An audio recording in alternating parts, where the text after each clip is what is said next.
so, non ti aspettavi fossi così. D'altronde, come potevi immaginartelo? Sì, siamo diversi ma abbiamo gli stessi occhi. E appena nato ti sembravo ben fatto, un bimbo coi fiocchi. Io credevo i grandi fossero tutti saggi e realizzati nella vita. Non era vero niente, dicevano che se sei buono ubbidisci sempre. Finivo a sentirmi un po' un delinquente. Avevo un mondo di energia e di allegria, bastava poco per darmi felicità. Un po' di tempo con te, giocare in armonia. Se avevi il broncio, io qualche perplessità.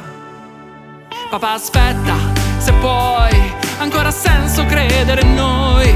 Ovunque siamo e saremo, sfiorando con le dita al cielo. E non è tutto rose e fiori, a volte un vortice di colori. Anche se non sarò vicino al tuo ideale, sappi che rimango un figlio speciale.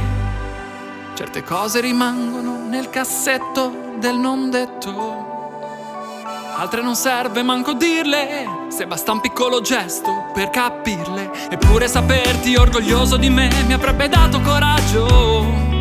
Ma ricordo quel giorno in cui piovevano lacrime e il tuo mitico abbraccio. Lo so che non è un gioco essere genitore, ma neanche figlio.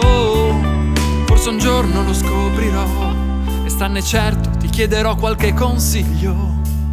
Papà aspetta, se puoi, ancora ha senso credere in noi. Ovunque siamo e saremo, sfiorando con le dita al cielo. E non è tutto rose e fiori, a volte un vortice di colori. Anche se non sarò vicino al tuo ideale, sappi che rimango un figlio speciale. No, papà, come stai? Ok. E io come sto? Un po' emozionato nel dirti queste cose. Ovunque portino le nostre strade, anche se il tempo passa. Papà aspetta, se puoi, ancora ha senso credere in noi. Ovunque siamo e saremo, sfiorando con le dita al cielo. E non è tutto rose e fiori, a volte un vortice di colori. Anche se non sarò vicino al tuo ideale, sappi che rimango un figlio speciale.